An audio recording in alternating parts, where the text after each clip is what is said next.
Hey guys, how are you? This is Kathy Barnett. Listen, I just found something out that I did not know prior to last night, and that is AOC auditioned for her role in Congress. Did you guys know that? I didn't even watch the full video called the brains behind AOC. I couldn't find it initially when I went to YouTube and just put that in. I had to go onto Google, find it, and then go back. I think YouTube is shadow banning that particular video, so we don't know it. But you see in that video her admitting to the fact that it was her brother who submitted her name for this open call audition, and that she was just bartending at some restaurant. And then she went in, auditioned, she had the star power they liked, and so they hired her for the role of Congresswoman.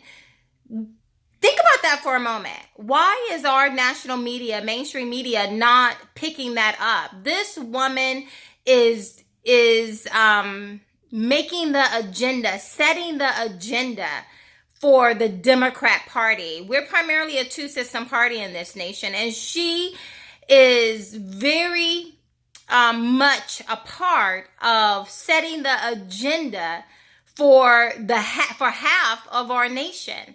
And she auditioned for this role, and I was thinking to myself, how is her auditioning for this role any different from when Vanderbilt, Rockefeller, and J.P. Morgan paid to get their guy, William McKinley, to become president? Remember, I don't know if you guys remember that. I love history, so I'm a student of it.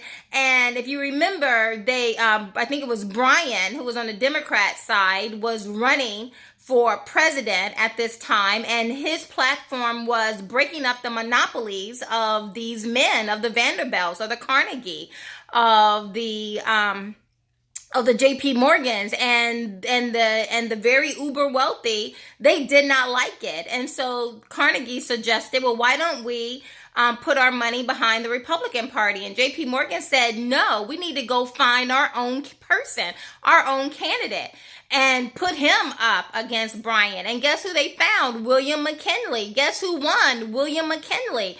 Is that really how we want our government to operate? Talk about morality, the difference between right and wrong. Is that really how we want to operate our government, where we can find puppets and we can put the glitz and the glam and the money and the platform and the social media behind them, and that's how they win? Or do we want people who honestly feel this particular way, have so much of her appeal is that she's so organic, is that she speaks, that she's the voice for the people on her side of the aisle, and that these are the things that she believes and vehemently want to place upon our country, to move our country in this totally new direction. Remember some of her ideas. We have the Green New Deal. We have universal health care. We have guaranteed jobs for everyone. Remember, she was talking about that, and she's going on platform after platform, speaking tours after speaking tours. She's in Congress. She's setting the agenda. I don't care if Nancy Pelosi says it's just 3 of them. Those 3 are very vocal. Did you guys listen to, I think, Rashida Tlaib? I think that's how you pronounce her name. Forgive me if it's not.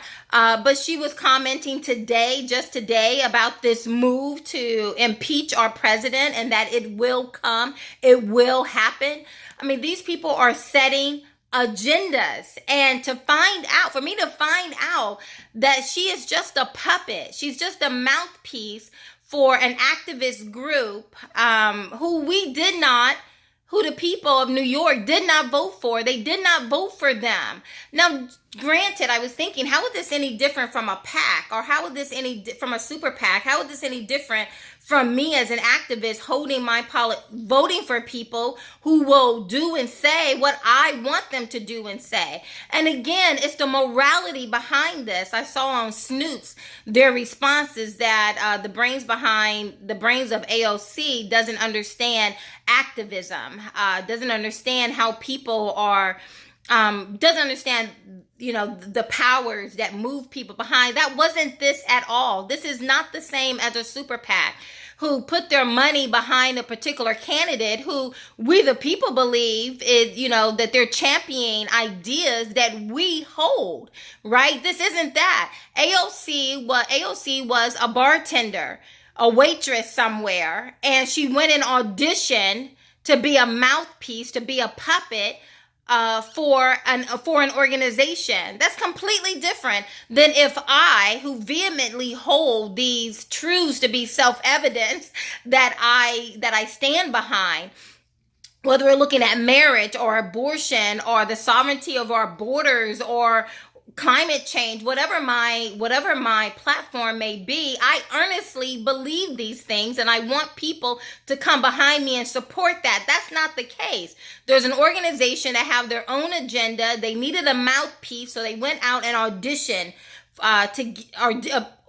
they audition. They allow people to come in to audition. They had an open casting call. She's an actress. She's a puppet, and she's making agendas. She's setting the agenda for the Democrat Party. Why, oh why, I was thinking to myself, is mainstream media not picking up on this? Why are we talking about Russia? Because isn't that the same kind of colluding here, that our government, that our president colluded with, that our president was a puppet of Russia, that Russia was really setting the agenda? Do we hold our Congress, who make our laws, who legislate our laws, who's an equal branch of the government? Do we hold our Congress at a different level, our legislative body at a different level than the executive branch? They're co-equal branches of government. Shouldn't it be the same? Shouldn't we hold both of them at the same regard, that we don't want a puppet in office, that there's something morally wrong with that? Someone auditioning for a role to play, and then that person having the platform, the glitz, the glam, to get people to move in the direction that they want them to be. There's something so fundamentally wrong with that. Not only that she would audition for it and someone will put her in that position to do that, but also a nation that turns a blind eye to it. A nation that can be so easily manipulated by glitz and glam. Just my thoughts. Share this. Get this to someone. Blessings. Bye.